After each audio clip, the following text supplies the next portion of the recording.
Meus irmãos, vamos abrir as nossas Bíblias em Mateus capítulo de número 7 e vamos ler versículos 24 até o 26. Glória a Deus. Mateus capítulo de número 7, versículo 24 a 26. Leiamos a palavra do nosso Deus. Quem não tem um exemplar bíblico, pode acompanhar aqui na transparência, tá bom? A leitura. Leiamos. Todo aquele, pois, que escuta estas minhas palavras e as pratica, assemelhá-lo-ei a um homem prudente que edificou a sua casa sobre a rocha, e desceu a chuva e correu rios e assopraram ventos e combateram aquela casa, e não caiu, porque estava edificada sobre a rocha.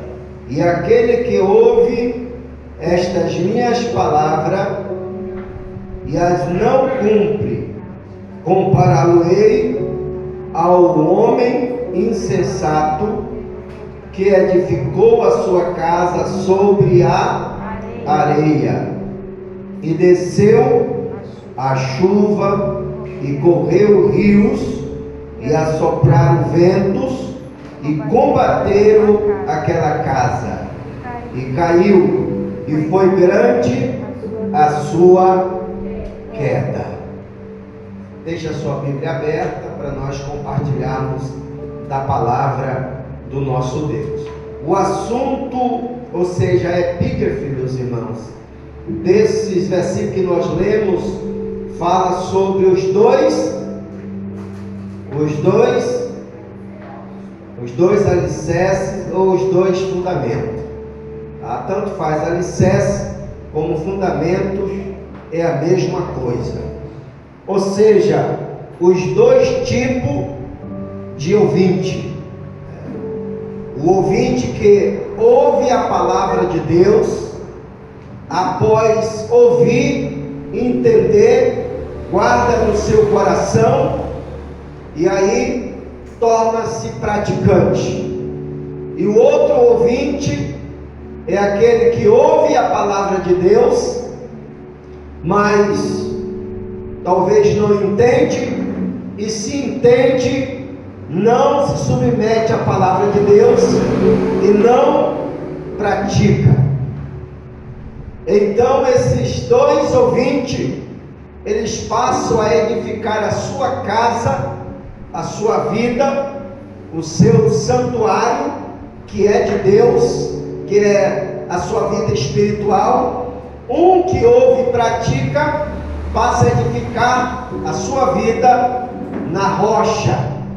Essa rocha é o próprio Cristo, irmãos. Essa rocha é que nos dá estabilidade.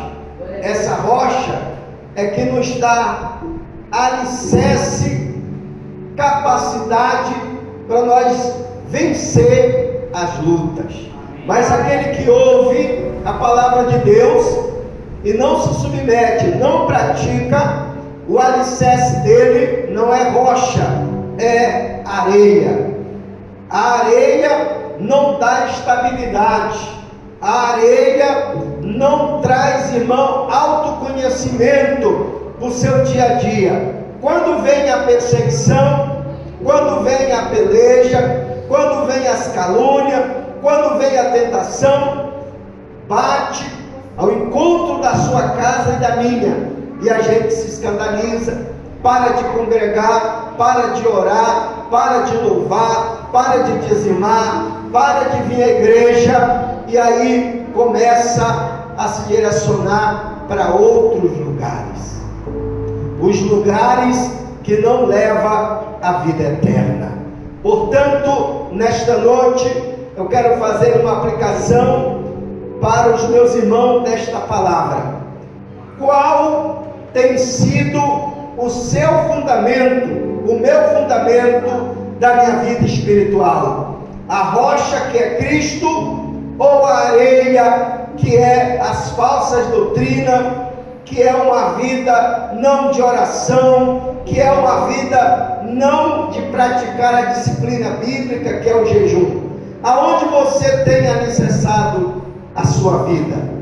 Nós entendemos que o próprio Jesus, ele nos advertiu dizendo: no mundo vocês vão ter lutas e aflições, mas vocês devem ter bom ânimo, porque eu venci. Então o Senhor Jesus falou de luta e aflições. Quando a nossa vida, irmão, espiritual está pautada na palavra de Deus, o nosso relacionamento está sendo desenvolvido com Cristo, vem essas aflições, vem essas lutas, mas não abate a sua fé. Você não passa a apostatar da fé, você passa a vencer ela como Cristo venceu, e com Cristo você também vai vencer. Então vamos olhar aqui para a palavra de Deus, que diz assim, para aquele que ouve e que entende e pratica a palavra de Deus.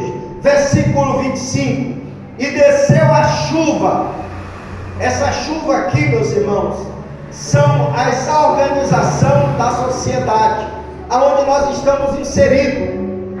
Tudo que acontece muitas das vezes entre família, no colégio, no trabalho, nos teus vínculos de amizade, se eu e você não tiver um alicerce, ela pode vir ao encontro da nossa vida espiritual. Então, a primeira coisa que vem ao nosso encontro é a chuva. O segundo, corre os rios e assopra os ventos. Aqui, os rios, meus irmãos, são tudo aquilo que vem para tirar a presença de Deus da minha vida.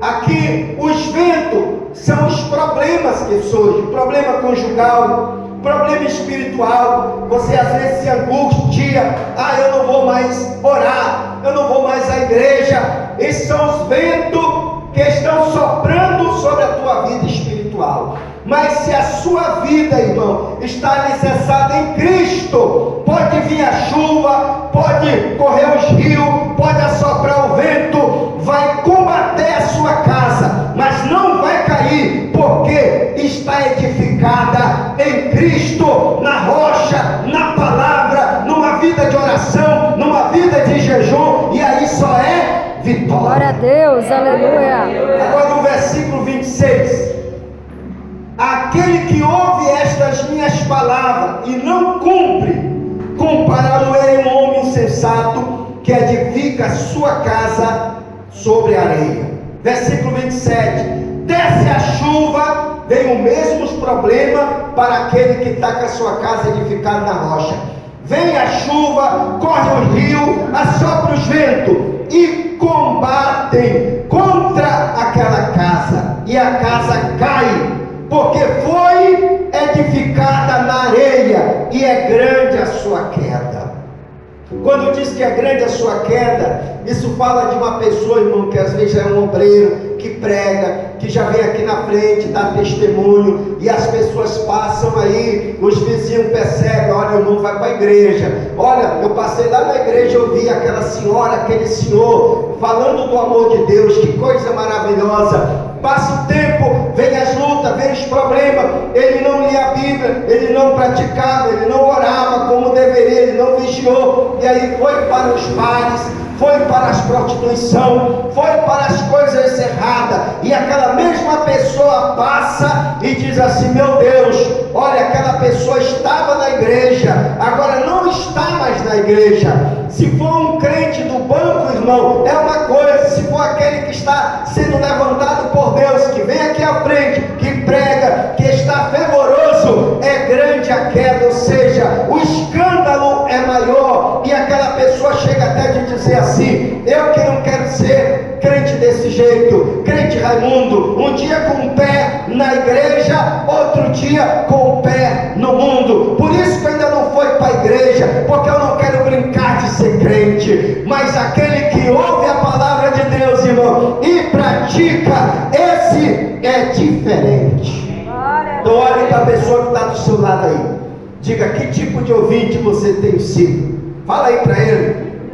Você tem ouvido a palavra de Deus, mas você não tem praticado? Ou você tem ouvido, tem se submetido e tem praticado? O que vai fazer a diferença, irmão? Aqui só é 1h30. Aqui nós estamos num quartel de instrução. Aqui o Senhor Jesus, que é o nosso capitão, ele passa a instrução pela palavra, mas essa palavra vai nos habilitar, vai nos capacitar para nós praticar no amanhã, lá diante das pessoas, lá diante dos nossos vizinhos, lá no nosso trabalho, o nosso sim, aquilo que nós fazemos. Então a palavra de Deus tem esse poder